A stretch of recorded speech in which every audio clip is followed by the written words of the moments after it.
RuneScape achievement capes kind of suck. Yeah, I know, skill capes used to be just cosmetic back in the day, and giving them rewards might have been a mistake. But that's a discussion for another video, as a lot of these capes have their uses throughout the game. The max cape, however, is severely underwhelming in my eyes, and completionist capes don't even have a reward at all. The fact old school RuneScape, the game that has people clamoring to the past, well, that's what people like to think anyway, and that are a lot more reserved with things like power creep versus RuneScape 3, even though they also have a lot of that too, have better achievement cape rewards than we do. How did that happen? Well, we won't find out in this video how that happened, because this is not a history on achievement cape rewards, but I do want to talk about them in the sense of RuneScape 3, and how I think they can be improved on, and how there is another cape that we should add. I know, yet another one, but this one makes a lot of sense as it's actually missing from RuneScape for some reason. If you're going to enjoy this video, consider leaving a like and subscribe if you are new. Also let me know in the comment section down below what you think, and let's talk about it. So what's the quote-unquote issue here? Well, I was recently thinking about the Completionist cape and how it has zero reward to it, besides the cosmetic that it is. I love the cape, it's gorgeous, and I think it's great to show off your achievement of completing the list of requirements that it has to obtain. It has some prestige to it, how much depends on who you ask, but I personally do think that it's a nice item to obtain. But at the same time, there isn't really an incentive to go for it.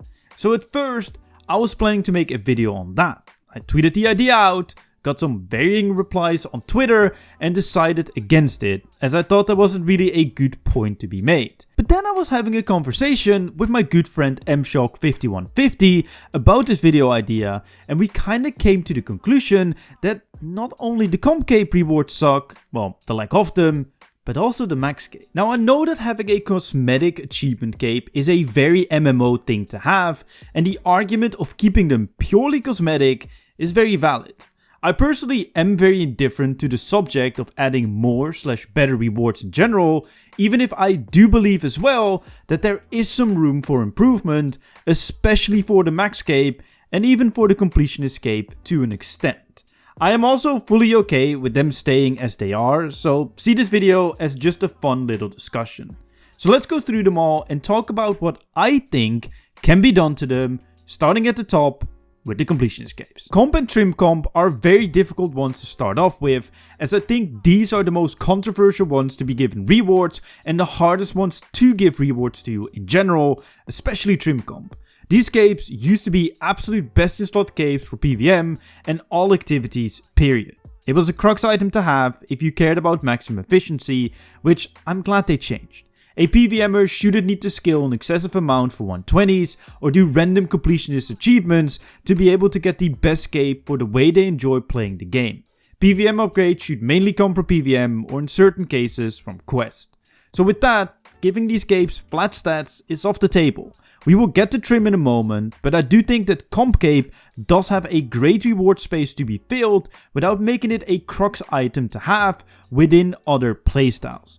Crux meaning that you need to have a completionist cape to best optimize another playstyle, for example, needing a completionist cape for the best in slot cape slot for PVM, as that is a separate playstyle than the playstyle of the completionist cape, which I'd label as achievement hunting.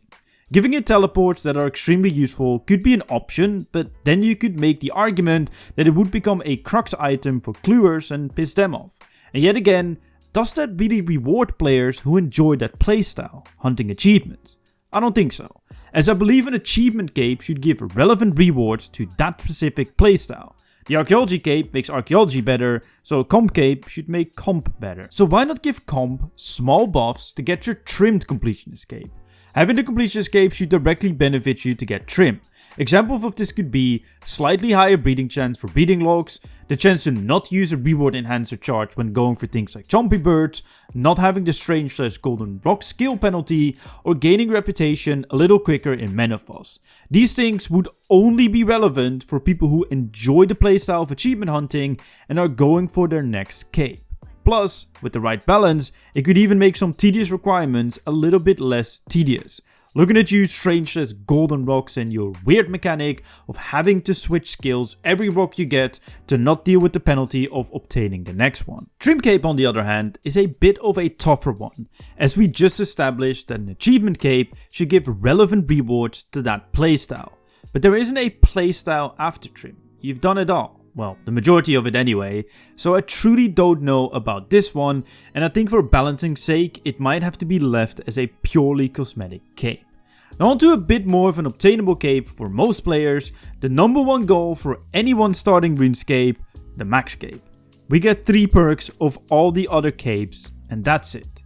Remember me bringing up old school? You thought I did that for clicks, didn't you? No. Their max cape is exactly what it should be. An aspirational goal reward to chase without it giving you any extra benefits besides quality of life. For those unaware, the old school max cape has all skill cape perks combined into one, making it the best utility cape, period.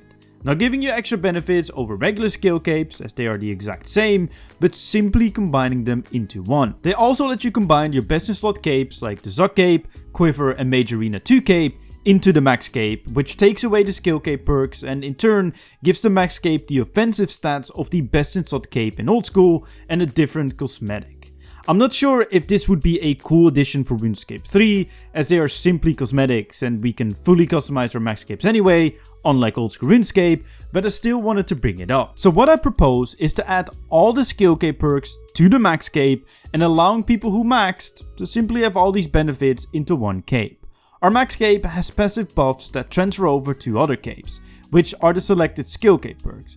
In most cases, these are the ones from the combat capes, as they are by far the most useful passive buffs. This change wouldn't affect PVM at all, as of right now, with the skill cape stand and max cape combined, you already have all relevant PVM perks activated at all times anyway. This simply would take away the need to have 20 skill capes in your bank and combining them into the max cape. And finally, a cape that we don't have in our game, but I think would be a great addition, the Achievement Diary cape. Or in our case, it would be called the Area Achievement cape.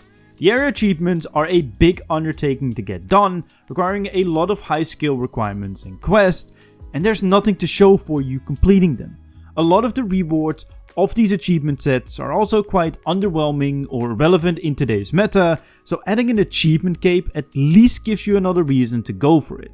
This cape in old school RuneScape offers you various teleports to the people who hand out these achievement set rewards and could offer a great reward space for teleports in general in RuneScape 3 in my opinion, as some of these NPCs are in rather niche locations and it's nice to get to them. And if you would want to go fully crazy with this cape, add all the various benefits of the teleport from the other achievement capes to this one, buff their rewards in general for having the cape, and make it into a truly epic cape.